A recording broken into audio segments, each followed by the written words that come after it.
오늘 주신 하나님의 말씀은 마태복음 28장 16절에서 20절입니다.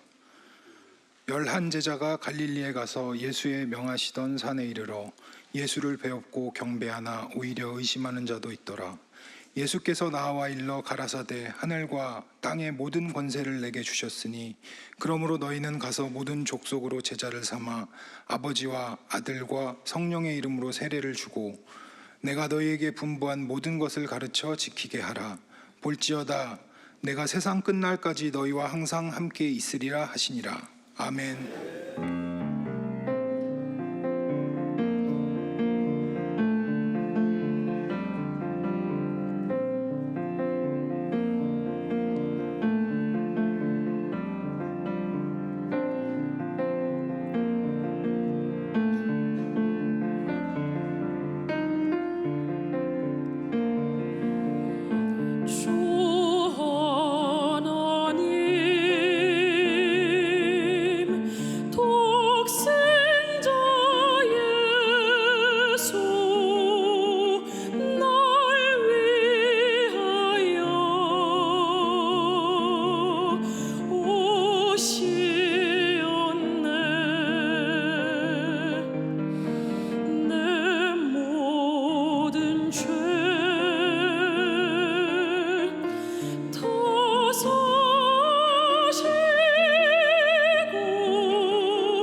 확신 가지고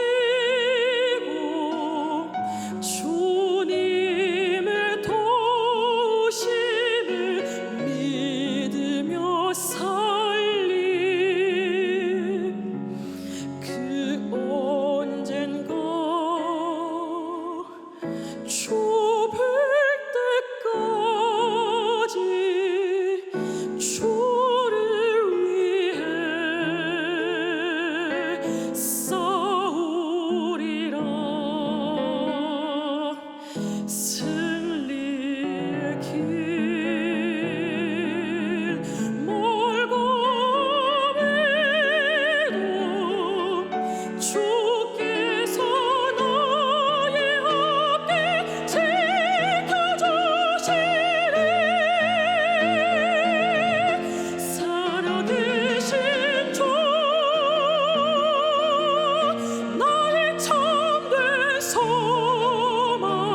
할렐루야.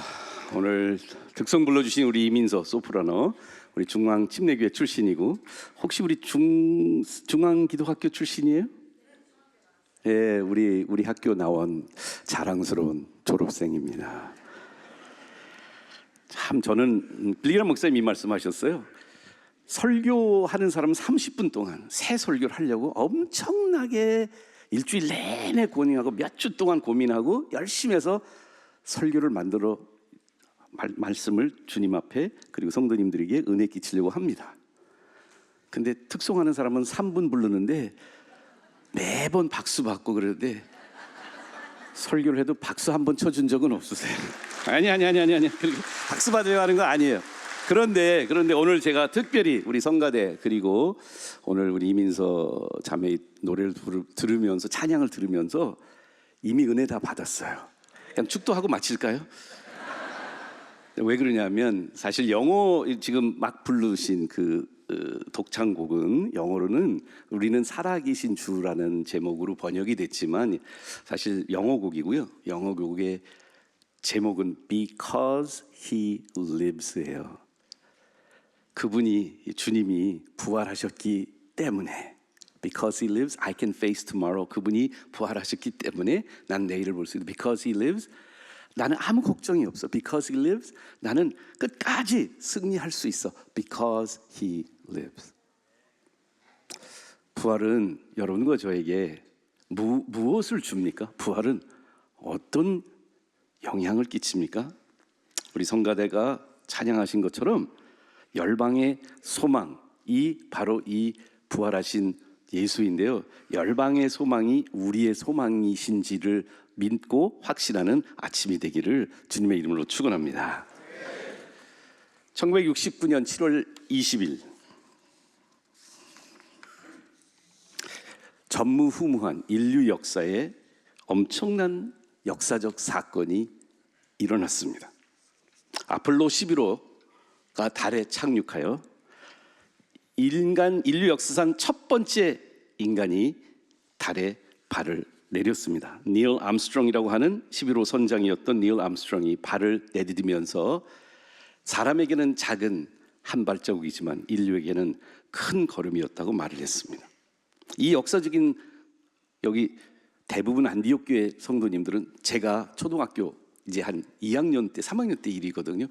그 아폴로 11호 달 착륙을 직접 그때 살아계셨던 분들 한번 손 들어보세요. 살아계셨던 분들. 세대 차이 느낍니다. 혹시 여러분들 어디서 봤어요? 그때는 텔레비도 거의 없었어요. 남산에 스크린 큰 거 해서 남산에 보러 가신 분도 계세요?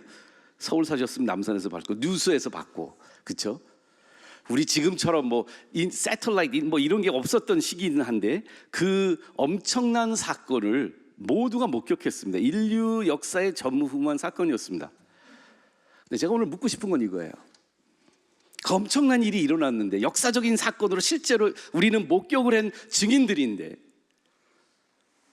달 날아간 것이 여러분들 삶에 얼마나 변화를 초래했나요? 그거 알고 계시죠? 믿으시죠? 달 날아간 거 믿으시죠? 인생이 바뀌셨어요? 전혀 안 바뀌었죠. 예수님의 부활도 그보다 더 놀라운 전무후무한 사건이었습니다. 물론 많은 사람들이 역사적으로 이게 사실이냐 아니냐 뭐 논쟁도 많이 했지만 확실하게 우리는 많은 기록들, 성경의 기록들과 500명 넘는 예수님의 부활하신 것을 목격했던 증인들의 증언을 통해서 우리 예수님 살아나신 걸 역사적 사실로 믿습니다. 믿으십니까? 네, 이 사실이 여러분들의 인생을 변화시켰습니까? 아멘이 적어지네. 그러지 않을 수도 있다는 것이 마태가 기록한 오늘 말씀 속에서 나와요. 17절을 한번 볼게요.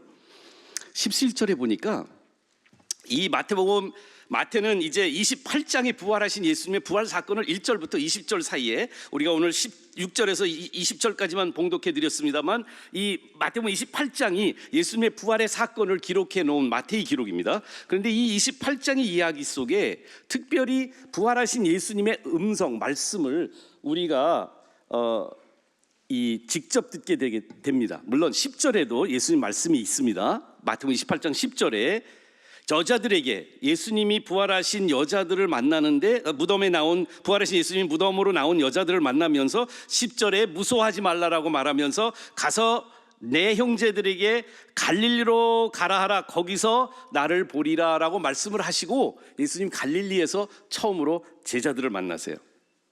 근데 17절에 뭐라고 말하는 줄 아세요? 부활하신 예수님을 이제 드디어 보았습니다.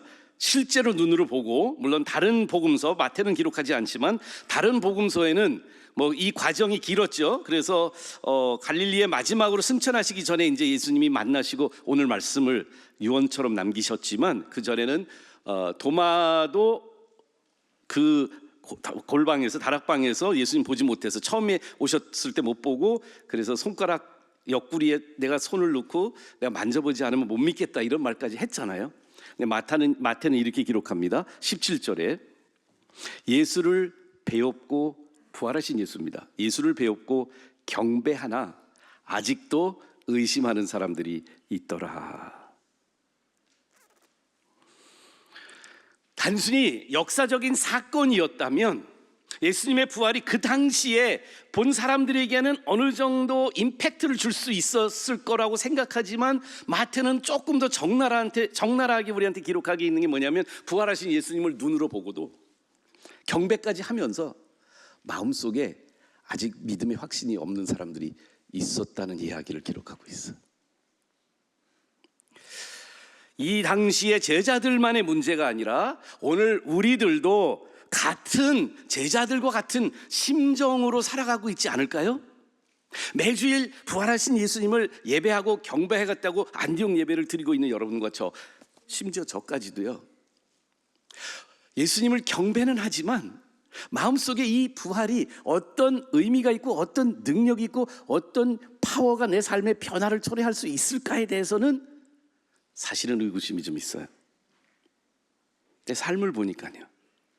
부활이 바울의 고백처럼 내가 부활의 권능과 그의 고난에 참여하기 위해서 아직도 이루지 못했던 그 부활에 동참하기 위해서 나는 표대를 향하여 달려간다고 말합니다. 부활에는 권능이 있다고 말했는데 우리들 안에 이 부활의 권능, power, authority 이 권능을 체험하지 못한 삶으로 예배는 드리는데 의심을 하는 삶으로 살아가고 있지 않습니까?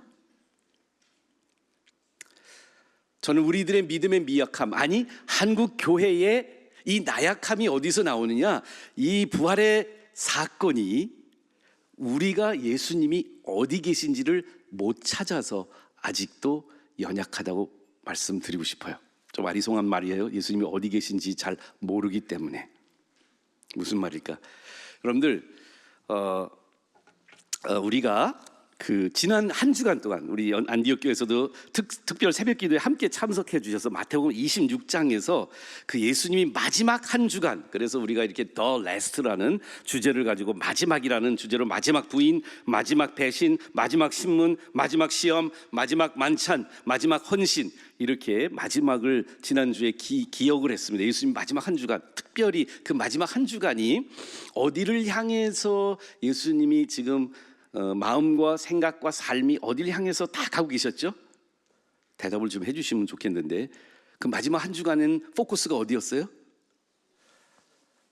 죄송해요. 지난주에 주무셨나 봐요. 예수님의 마지막 한 주는 어디를 향해 가시는 거였어요? 십자가를 향해 가시는 거였죠. 26장 다시 이거 새벽기도 다시 해야 되나 모르겠네. 26장 시작에 제자들에게 이렇게 말씀했어요. 너희가 아는 바와 같이 이틀이 지나면 유월절이라 인자가, 예수님 자신을 가리켜서 인자가 십자가에 못 박히기 위하여 팔리리라 라고 말씀을 하시고 그 마지막 한 주간을 보내신 거예요. 모든 것, 예수님이 행적과 흔적의 모든 것들은 십자가에게 포커스되어 있어요. 왜요? 예수님이 우리를 위하여 이 땅에 오신 이유, 성육신 하신 이유, 말씀이 육신이 되어 우리 가운데 거하신 이유가 어디 있었냐면 바로 십자가 때문에 오셨던 거예요. 우리를 그만큼 사랑하셨어요. 십자가가 없으면 우리의 죄가 용서되지 않기 때문에 예수님은 자신을 배신하고 부인하고 신문하고 예수님에게 그 시험에 빠져서 잠들어 버리는 그러한 제자들, 그리고 심지어는 자신의 몸에 향유를 부었던 여성까지 조롱했던 측근들을 예수님 위에서 십자가에 못 박혀 돌아가세요.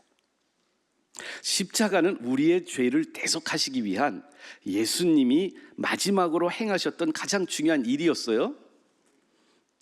근데 십자가 그냥 죽으셨으면, 우리 구원을 받으면 끝나는 거 아닐까요? 왜 십자가 이후에 오늘 찬송 불러주셨던 성가대의 찬양을 기억하세요? 우리 위해 죽으시고 부활하신 생명의 주. 우리를 위해 죽으시고 우리를 위해서 다시 사신 예수님이세요. 예수님의 십자가와 예수님의 부활은 동전의 양면 같은 것입니다. 우리들을 위하여 하신 두 가지 일이에요. 네, 오늘 우리가 십자가의 목적은 압니다. 그래서 예수님은 십자가를 가기 위해서, 십자가에 달리시기 위해서 어디를 가셨죠? 갈보리로 가셨어요. 근데 부활하시고 어디로 가셨어요? 갈릴리로 가셨어요. 갈보리와 갈릴리. 갈보리는 우리의 마지막 죄의 모든 것을 구원하시기 위한 예수님의 그 가장 큰, 다 이루신 일이었어요. 십자가가요. 갈보리 위에서 십자가를 기념하기 위해서. 그런데 그 역사적인 사건으로 그냥 끝난 거 아니라 이 갈보리에서 이루어주신 그 일이 무엇인지 제자들에게 그 영적인 의미를 정확하게 설명하기 위해서 십자가에 못 박혀 돌아가시기 전에 모든 복음서는 기록하고 있습니다. 예수님 뭘 하시죠? Last Supper, 최후의 만찬을 하시고, 그 만찬 도사, 왜냐하면 십자가에 매달릴 때는 제자들한테 설명할 수가 없잖아요. 그 만찬 자리에서 예수님이 죽으심의 의미가 뭔지를 영적으로 설명해 주셨어요. 이해하세요? 무슨 얘기인지? 거기서 내 찢긴 살은 너희를 위하여 다 받아 먹으라, 너희를 위한 내 희생의 몸이다 라고 말씀하세요. 내 흘린 피는 너희 죄사함을 위하여 흘린 보혈이다 라고 말씀해 주셨어요. 그래서 우리가 떡과 잔을 한 달에 한 번씩 안디옥 교회는 매주 첫째 주에 이 성찬을 대합니다. 성찬이 설명해 주고 있는 의미가 뭐예요? 십자가예요. 성찬의 의미를, 우리가 성찬식을 통해서 예수님이 이 영적 의미를 설명해 주지 않으셨다면 내 몸과 내 살과 내 피를 먹는 사람만 영원히 살 수 있다, 구원을 받을 수 있다라고 말씀하신 것은 뭐냐면, 예수님이 나를 위하여 죽으신 사실을 내가 영적으로 온전히 먹는 것처럼 받아들이고 적용하면 그 사람은 영원히 구원을 받는다는 말씀이에요. 단순히 역사적인 사건으로 옛날에 지나간 한 일로의 십자가가 아니라 지금 살아계신 여러분들에게, 우리가 이 시대를 살아가고 있는 우리들에게 십자가가 아니면, 믿지 않는 사람들에게는 십자가가 뭐예요? 미련한 것이고요, 걸림돌이 되는 것이에요. 부딪히는 돌입니다. 거친 돌입니다. 그러나 믿는 우리들에게 겸손하게 예수님의 죽으심을, 나를 위해 죽으셨다는, 나는 죄인이고 내 혼자 나를 살릴 수 없고 난 영원히 죽을 수밖에 없는 존재이지만 예수님의 십자가의 보혈로 내 죄는 완전히 용서받았다고 먹는 사람들, 믿는 사람들은요, 그것이 고린도전서 1장에 십자가는 우리들에게는 뭐래요? 하나님의 능력이 되는 줄 믿으시기 바랍니다. 근데 부활은요? 십자가는 예수님이 성찬을 통해서 우리에게 그 의미를 보여주셨잖아요. 근데 부활은요? 여러분들, 우리 일반 세속에서 기독교의 이 여러 가지 절기 날들을 어느 정도 받아들여서 그걸 또 상업화했어요. 그래서 성탄절은요, 석탄이라고 비슷한 느낌으로 안 믿는 사람들도, 아, 불교계에 석탄일이 있고 기독교에 성탄절이 있구나, 그래서 백화점도 성탄절이 좋은 절기구나, 대목이구나, 그래서 크리스마스 트리도 장식하고 캐롤도 틀고 막 그러지 않습니까? 근데 여러분들 오늘 백화점 가보세요. 부활절 기념하는 백화점인데, 미국엔 좀 있어요. 그래도 이거 할리데이이긴 해요. 기독교 국가, 우리는 기독교 국가 아니잖아요. 여러분들 오늘 부활절이라는 거 모르는 사람도 수두룩하게 많을걸요. 저는 너무 감사해요. 아직도 변질되지 않은 우리 기독교인들이 가장 중요하게 여기는 이 절기가 아직 세속화되지 않았다는 한편으로 감사하기도 한데, 문제는 어디냐면 부활절이 안 지켜지는 이유가 있다니까요. 부활은 어떻게 이해하기가 어려워요. 내가 이걸 어떻게 다뤄야 될지 모르고 있는 우리들조차도 부활의 의미를 잘 몰라요. 십자가의 의미는 성찬을 통해서 우리가 발견하게 되는데요, 이 부활의 의미는 어떻게 알죠? 침례를 통해서 예수님이 우리에게 그 사실을 보여준다고 믿습니다. 그래서 우리는 부활절 때 꼭 침례식을 해요. 로마서 6장에 보면 이 침례에 대해서 그런 말씀을 하시거든요. 로마서 6장에 만일 우리가 그의 죽으심과 같은 모양으로 연합한 자가 되었으면 또한 그의 부활과 같은 모양으로 연합한 자도 되리라. 우리가 침례를 받을 때, 그래서 장로교보다는 침례교가 더 성경적이라고 믿는 이유가, 여러분들 물 뿌리면 그게 상징이 잘 안 돼요. 죽었다고 보여주세요. 물 뿌려준다고. 아니요, 물속에 들어가면 무덤에 묻힌 거하고 똑같잖아요. 그래서 예수님도 그렇게 요단강에서 물속에 들어가셨다가 나오셨어요. 이 물속에 침례를 받는 것은 그의 죽으심과 같은 모양으로 예수님과 함께 죽고 그의 부활하심으로 같은 모양으로 예수님과 함께 부활할 것이라는 소망이 이 침례를 통해서 부활의 의미를 예수님은 우리에게 보여주셨던 겁니다. 성찬은 십자가를, 침례는 부활을. 그래서 기독교에는 두 가지의 의식이 있어요. 이걸 오르넌스라고 하는데, 성찬과 침례를 계속해서 우리가 하는 이유가 예수님의 죽으심과 부활을 각인시켜주는 가장 핵심적인 것이기 때문에 그렇습니다. 부활하시고 나서, 그러니까 마태가 이렇게, 마태복음이 유독 저는 복음서, 네 복음서 중에 가장 대표적으로 마태가 우리에게 어떻게 이 마태라는 복음서를 구성하셨냐면 뭐냐면, 어떤 역사적인 예수님이 하셨던 행적들을 기록을 하면 꼭 마태는 제가 보니까 누구였냐면, 여러분들 혹시 고등학교 다닐 때 노트 필기 잘하는 친구 있었어요? 시험 볼 때 꼭 공책 빌리는 친구요. 있었다면 한번 손 들어보세요. 나는 필기를 못해가지고 꼭 여기 최강식 장로님 계신데 그 노트를 빌렸던 것 같아요. 저 친구는 성적은 안 좋은데 공부는 잘했단 말이에요. 노트 필기를 잘했어요. 여러분, 마태는 예수님 제자 중에 노트 필기를 제일 잘한 친구예요. 그래서 예수님의 어떤 행적이나 사건이나 뭔가 일어나면 꼭 예수님이 어떤 말씀으로 이 의미를 풀어주셨는지를 그 사건에 꼭 이렇게 기록을 남겨요. 오늘 읽어드린 18절에서 20절 말씀이 마태가 그렇게 다른 복음서에 없는, 그래서 부활하신 예수님이 제자들에게 이 부활의 의미를 설명하는 거예요. 성찬은 예수님이 십자가의 의미를 제자들에게, 이는 내 살이여, 이거는 내 피여, 너희 죄사함을 위하여 흘려진 너의 보혈이니라, 이것을 마실 때마다 나를 기념하고 기억하라 라고 말씀해 주셔서 예수님의 십자가를 설명해 주신 것처럼 예수님의 부활을 설명해 주신 게 오늘 본문이란 말씀이에요. 혹시 이해하시면 고개를 좀 끄덕끄덕, 오늘 설교가 좀 어려울 수도 있는데 여러분들 수준이 높아서 다 이해하실 줄 믿습니다. 주무시는 분들은 그냥 주님 안에 잘 편히 주무시기를 기도합니다. 그런데 예수님이 어떤 말씀하셨어요? 세 가지 말씀하셨어요. 김장훈 목사님이 미국에서 이 마태복음 28장을 가지고 집회하실 때 이 세 가지, 영어로는 all이라는 단어가 나오거든요. all power, 모든 권세를 내가 받았으니, 모든 권세를 아버지께서 내게 주셨으니, 그 다음에 너희는 가서 모든 민족, all nation에 가서 모든 것을 가리키라, teach all things. 그리고 영어로는요, 내가 항상 세상 끝날까지 너희와 함께 있을 거라, always. 영어는 좋은데 한국말은 어려워요. 모든이 마지막에 안 나오거든요. 세 가지. 그래서 오늘 본문 말씀을 통해서 부활의 의미는 이 세 가지다. 모든 권세, 모든 민족, 그리고 모든 상황.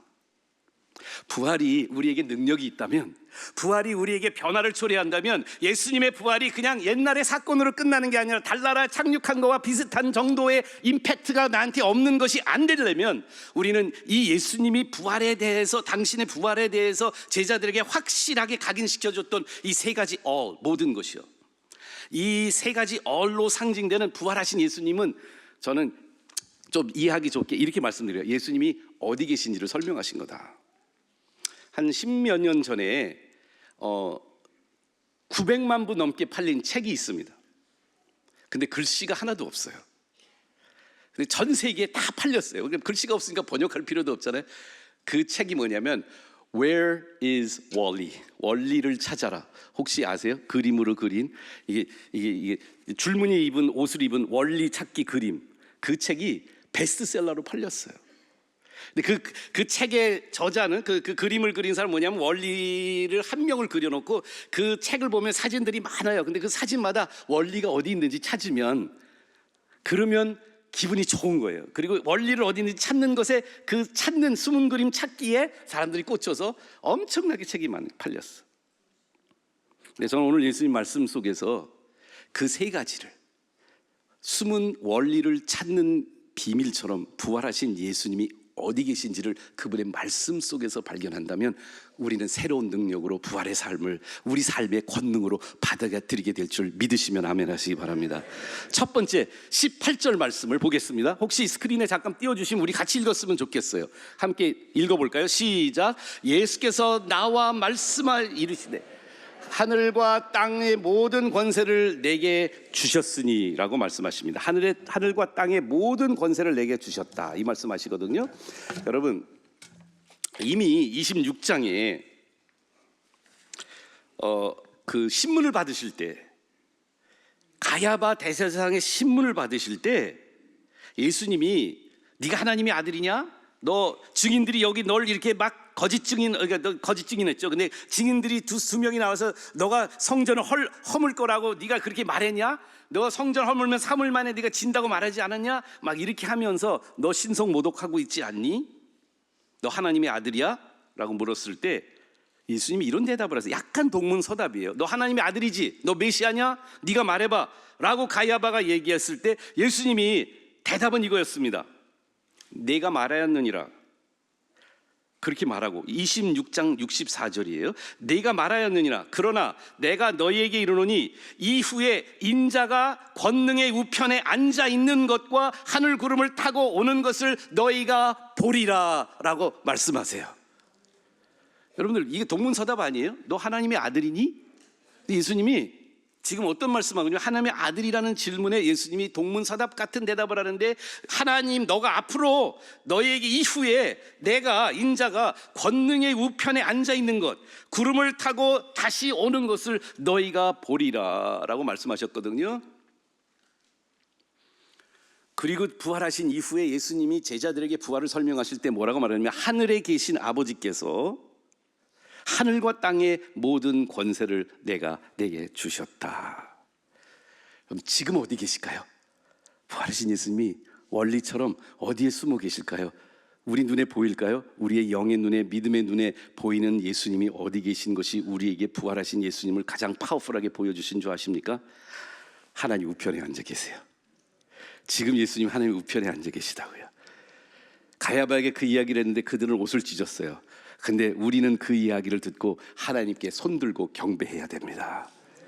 하나님 우편에 앉아 계시다는 건 뭘까요? 우리는 문화적으로 잘 몰라요. 그러나 옛날 그 중동의 문화 속에 왕의 오른쪽에 있는 사람이 누구냐면 총리예요. 옛날 구약시대에 애굽 왕 옆에 오른쪽에 누가 앉아 있었냐면 요셉이 항상 앉아 있었어요. 왕의 일을 가장 정권을 받아서 집행하는 사람이 왕의 오른쪽에 앉아 있는 거예요. 하나님 우편에 앉아 계시다는 말씀 뭘까요? 지금 예수님은 다스리고 계신 왕이신 줄을 믿으시기 바랍니다. 침례가 상징하는 것은 그분 아래에 내가 무릎을 꿇고 굴복하고 그분의 권위와 주권에 내가 나 자신의 주권을 내려놓겠다고 고백하는 사람들에게 이 침례를 통해서 부활의 고백이 일어나는 줄 믿으시기 바랍니다. 우리는 우리들 왕권에 우리들 마음의 왕자에 올라앉아 있는 존재들이었습니다. 죄는 우리를 그렇게 말합니다. 십자가를 통해서 우리의 죄를 인정한 사람들은 이제 부활하신 예수님 앞에 무릎 꿇고 고백할 수 있어야 됩니다. 근데 이게 왜 능력이냐고요? 여러분 뭐가 무서우세요? 가장 두려운 게 뭐세요? 지금 다스리고 계신 진짜 다스리고 계신 분은 부활하신 예수님이에요. 그분이 하나님 우편에 앉아 계시다고요. 세상에 어떤 일이 일어나도요 우리는 부활하신 예수님이 하나님 우편에 앉아 계신 걸 믿기 때문에 두 가지가 있는데 그분이 다스릴 뿐더러 우리를 위해서 하나님 우편에서 우리 편 들어서 대변하고 계세요. 우리의 변호사로 하나님 앞에 히브리서 4장을 보세요. 우리의 대제사장이 있으신데 그분은 예수 그리스도예요. 지금도 우리의 케이스를 하나님 앞에서 대변하고 계시고 우리를 위하여 기도하고 계시고 중보하고 계신 예수님이 지금 하나님 우편에 앉아 계신 왕이신 줄 믿으십니까? 그럼 정권이 어떤 일이 나도 두렵지 않아요. 여러분들 중에는 그렇게 멀리 있는 뭐 대통령이나 뭐 이 정권이 바뀐 거 아니라 지금 두려워하는 사람이 있죠. 사모님을 두려워하는 사람도 있어요 여기서. 근데 여러분 두려워할 필요가 없어요. 여러분들 성경의 사도행전에 보니까 예수님이 부활하시고 제자들 통해서 복음이 전파되면서 이제 집사들까지도 담대한 부활 예수를 믿기 시작을 했어요. 여러분들 스테반의 이야기를 아십니까? 그가 예수를 믿고 따르는 것 때문에 잡혀서 이스라엘의 그 예루살렘에서 종교 지도자들로 인해서 잡혀서 그는 돌로, 예수님은 십자가를 못 박혀 돌아갔지만 스테반은 돌 맞아서 죽게 되는 그 상황이 이릅니다. 그런데 사도행전 7장 55절에 스테반이 성령 충만하여 하늘을 우러하여 주목하여 하나님의 영광과 예수께서 하나님 우편에 서신 것을 보고 말하되 하늘이 열리고 인자가 하나님 우편에 서신 것을 보노라 한데 그들이 돌로 스테반을 치니 스테반이 부르짖어 이르되 주 예수여 내 영혼을 받으시옵소서. 무릎 꿇고 크게 불러 이르되 주여 이 죄를 그들에게 돌리지 마옵소서. 자기가 돌 맞아 죽어가는 상황 속에서 죽음을 두려워하지도 않으면서 그 자기에게 돌을 던지는 사람들에게 진리를 말할 수 있는 조용한 담대함이 어디서 나왔다고요? 스테반은 하나님 우편에 앉아 계신 예수님을 찾았어요. 부활하신 예수님을 보았어요. 뭐가 두려우세요? 병마가 두려우세요? 돈 없는 게 두려우세요? 정치적 힘이 없어진 것이 두려우세요? 예수님이 하나님 우편에 앉아 계신 걸 보는 사람은 부활의 권능에 참여하는 영적인 파워로 살아가는 사람들이 될 줄 믿습니다. 어떤 것도 두렵지 않아요. 왜? 예수님이 하나님 우편에 앉아 계시다는 거, 부활하신 예수님 하나님 우편에 계시다는 걸 보고 믿고 확신하는 사람들의 믿음은 스테반 같은 믿음으로 살아갈 수 있다고요. 세상 조롱 소리도 내가 어떠한 비난과 비판을 받아도 예수님을 사랑하고 예수를 믿는다는 것을 침례로 고백하는 사람들처럼요 두려워하지 않는 거예요. 예수님 어디 계세요? 하나님 우편에요. 근데 모든 권세만 하나님 아버지가 주신 게 아니에요. 하나님 우편에 앉아 계신 이 예수님의 모습을 발견하는 것도 있지만 예수님이 두 번째로 말씀하신 게 뭐죠? 여러분들 19절 한번 띄워주실까요? 모든 권세를 받았어요. 그랬더니 두 번째 모든이 나오죠. 함께 읽겠습니다. 28장 19절이에요. 탁 하면 나올 줄 알았는데 나왔습니다. 함께 읽을까요? 그러므로 너희는 가서 모든 족속으로 제자를 삼아 아버지와 아들과 성령의 이름으로 침례를 주고, 그 다음에 20절 조금만 더 보여주세요. 다 같이 저기 볼지어다 전까지요. 시작. 내가 너희에게 분부한 모든 것을 가르쳐 지키게 하라. 아멘. 두 번째 모든은 뭐냐면 모든 민족, 모든 가르침이에요. All nations, all things예요. 예수님이 어디 계실까요? 예수님이 어디서 찾을 수 있을까요? 지금 부활하신 예수를 이들은 보고 경배했지만 의심을 했어요. 처음에 못 찾았어요. 무덤에 갔던 자매님들도 예수님이 어디 계신지 물어봤어요. 그 예수님이 어디인지 모를 땐 좌절되고 낙심되고 힘들어했어요. 그런데 예수님이 나타나서 뭐라고 말했어요? 갈릴리로 가라고. 왜 갈릴리일까요?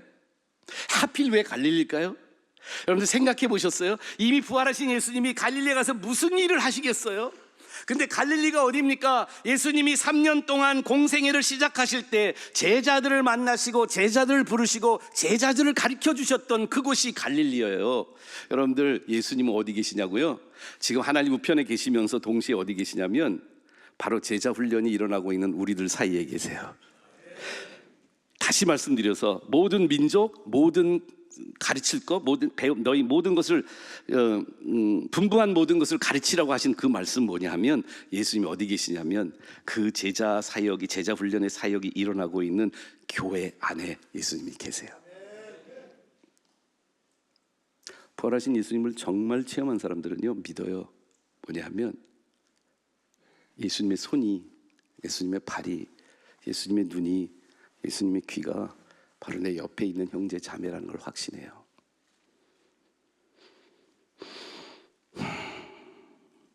공동체 안에. 그래서 에베소서 4장은 우리가 자라나는데 어디로 자라나면 우리가 다 같이 마디마다 연결되어서 연합하여서 이 머리 대신 예수님한테 자라난다고 말해요. 교회는 예수님이 머리이시고 우리가 몸입니다. 에베소 2장에 그 안에서, 예수님 안에서 건물마다 서로 연결되어 주 안에서 성전이 되어가고 너희도 성령 안에서 하나님이 거하실 처소가 되기 위해 그리스도 예수 안에서 함께 지어져 가느니라.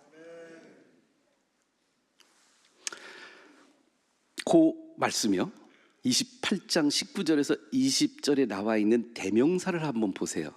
영어로는요 이게 우리 한국말이 훨씬 더 은혜스러운 번역이에요. 원어에서부터. 영어는 어떻게 되면 you라는 단어를 써요. you. 이 you는요, 영어에서는 2인칭, 내 이런 의미도 있지만 you라는 의미는 너희들이라는 의미도 두 가지가 다 내포되어 있어요. 근데 이 개인주의가 발달한 서양 사람들 중에 특별히 영어를 하는 서양 사람들은 Go you into all the nations, 모든 민족으로 너는 가라라고 생각할 때 개인적으로 다 받아들여요. 이해하세요 무슨 얘기인지? 근데 우리도 서양의 복음을 들어서 그런지 우리도 예수님은 나를 위한 구세주라고 생각해요. 그리고 굉장히 자기 중심적으로 예수님을 경험하고 체험하려고 노력해요. 근데 예수님은요 이렇게 말씀하세요. 2-3 사람이 내 이름으로 모인 그곳에 내가 거기 있다고요. 부활하신 예수님이 어디 계세요? 교회 안에 계세요. 부활하신 예수님은 언제 나타나시냐고요? 우리가 함께 모여서 기도하고, 함께 모여서 예배드리고, 함께 모여서 전도하고, 함께 모여서 제자 훈련하고, 기도 선교회를 통해서 서로를 위해서 기도할 때 예수님이 그때 나타나시는 줄 믿으시기 바랍니다. 네가 하늘에서 매면 땅에서 매면 하늘에서 매일 것이요 땅에서 풀면 하늘에서 풀릴 것이라라고 말씀하시면서 2-3 사람이 나와 함께 있을 때 거기에서 합심해서 기도하면 내가 그들 중에 있다고 말씀했어요. 이 합심이라는 단어가 심파네오라는 단어예요. 우리가 같이 모여서 예수님 부활하신 예수님 앞에 기도와 찬양과 말씀으로 심포니를 만들 때 우리가 함께 아름다운 음악으로 하나님 앞에 연주하는 이 공동체 안에서 예수님의 능력은 살아난다니까요. 어떤 사람들은 코로나 시기를 통과하면서 더더욱이 영상으로 나 그냥 혼자 하나님하고 예배드리면 되겠지. 부활하신 예수님이 멀어지는 거예요. 발견할 수 없어요. 왜냐하면 예수님 여기 계세요. 여기. 오늘 우리 가운데 계신 예수님을 믿으십니까? 부활하신 예수님 보세요. 이 힘이 우리가 생각할 수 없는 힘이라니까요. 부활하신 예수님이 공동체 안에 계시다는 것을 믿는다면 단순히 조용히 왔다가 조용히 가는 그런 이렇게 공동체와 깊이 교제하지 않는 그러한 영성을 영위한다면 부활하신 예수님이 숨바꼭질 하실 거예요. 그러나 교회에서 예수님과 함께 공동체 생활하신다면 부활하신 예수님의 권능을, 우리의 죄를 고쳐주시고 우리에게 영적으로 파워를 주시고 기도의 힘, 말씀의 힘, 그리고 예배의 힘을 주시는 이 교회를 통해 예수님을, 부활하신 예수님을 발견하고 능력을 체험하신 줄 믿으시기 바랍니다. 근데 마지막으로 20절 끝에 볼지어다 함께 띄워주시면 그걸 읽을게요. 우리 함께 읽을까요? 이 말씀을 기억하셨으면 좋겠어요. 시작. 볼지어다 내가 세상 끝날까지 너희와 항상 함께 있으리라 하시니라. 아멘. 끝날까지요. always인데 이 always는 모든 상황이지만 이 특별히 예수님 모든 상황, 여러분들 영원의 의미가 기독교와 이 다른 우리 특별히 동양 철학하고 달라요. 동양 철학은 영혼은 똑같게 동글동글 돌아가는 거예요. 옛날이 지금이고 지금이 옛날이고. 그래서 순회설을 믿어요. 그러나 성경이 우리에게 가르쳐주는 역사관 시제는 뭐냐 하면 영원해요. 근데 영원은 방향성이 있어요.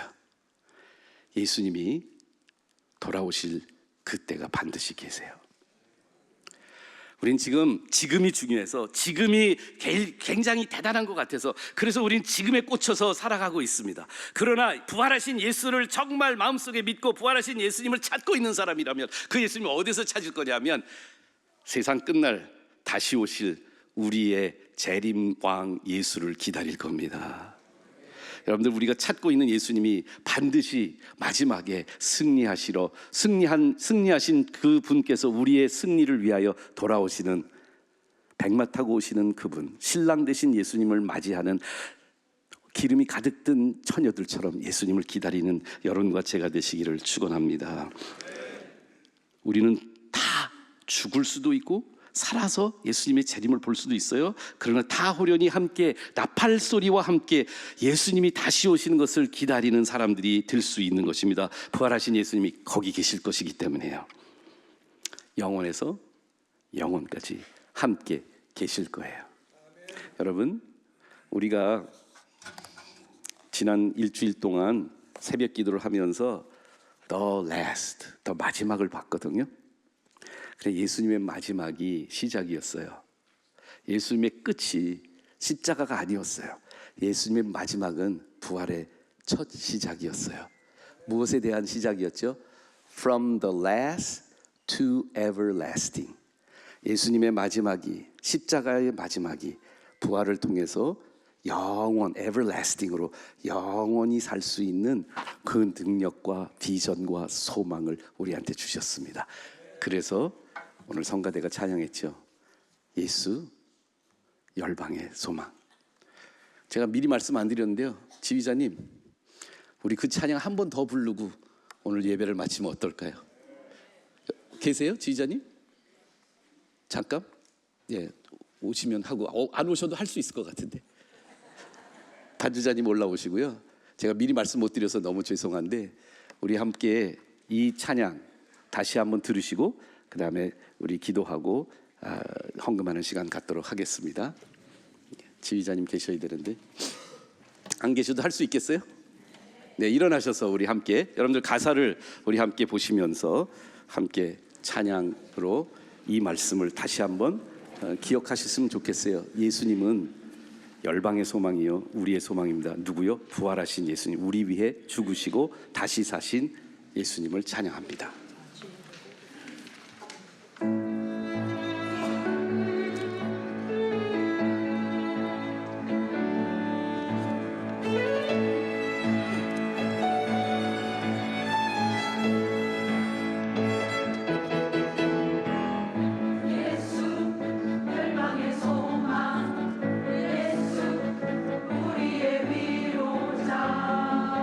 주는 나의 영원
하나님 아버지, 오늘 이 시간 우리 예수님의 부활하심을 기뻐하며 진심으로 부활절 예배를 드릴 수 있도록 인도하신 하나님의 은혜에 감사드립니다. 우리의 삶으로 인하여 주님께 기쁨이 되고 부활의 소식을 전하는 삶을 살아가게 하옵소서. 이 시간 정성껏 준비한 예물을 드리오니 드린 손길 한 사람 한 사람 일일이 주님 기억하여 주시고 축복하여 주시옵소서. 주님께 드리는 이 귀한 예물이 쓰여지는 곳곳마다 우리 주님의 놀라운 복음의 역사가 일어나게 하시고 주님의 영광만이 온전히 드러나게 하시옵소서. 이 예물을 흠양하여 주실 것을 믿으며 복의 근원 되시는 예수 그리스도의 이름으로 기도합니다. 아멘.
마지막 찬송하기 전에 특별한 순서가 있습니다. 오늘 침례 받으신 세 분은 앞으로 나와주시길 바라겠습니다.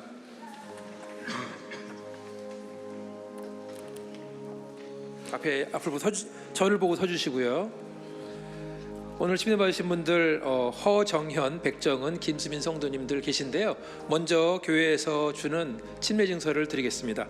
허정현 성도님 앞으로 나와주시기 바라겠습니다.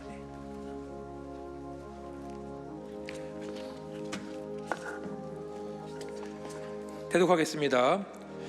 침례 증서 성명 허정현. 위 사람은 성부와 성자와 성령의 이름으로 침례받은 것을 증명합니다. 2025년 4월 20일 원천 안디옥 교회 원로 목사 김장한, 담임 목사 김요셉. 큰 박수로 주님 감사드리겠습니다. 다시 앞으로 오시고요. 자, 침례 받으신 분들 이제 뒤로 돌아서 성도들을 향해 주시기 바랍니다.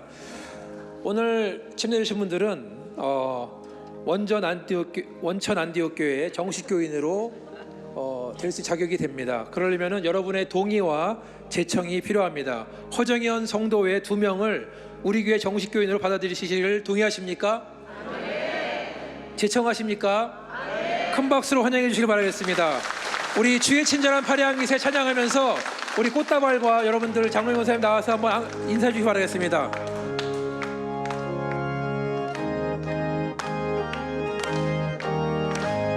주의 친절한 화려한 기세 우리 마음이 평안하리니 항상 더 나와서 좀 인사해 주십시오. 지원님 영원하신 화려한 기세 주의 발에 크신 화려한 기세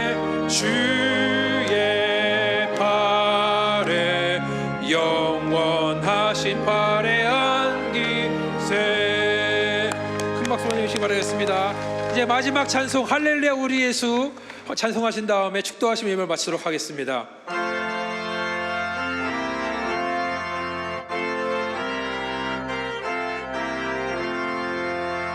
할렐루야 우리 예수 부활 승천하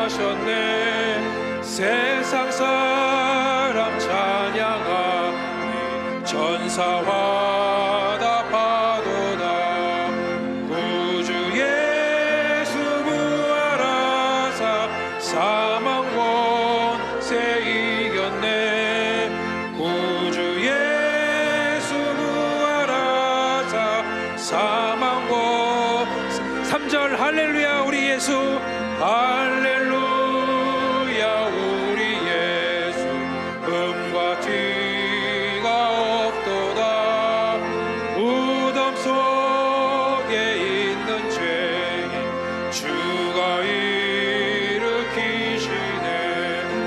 구주 예수 부활하사 영광 주로 오시네. 구주 예수 부활하사 영광 주로 오시네.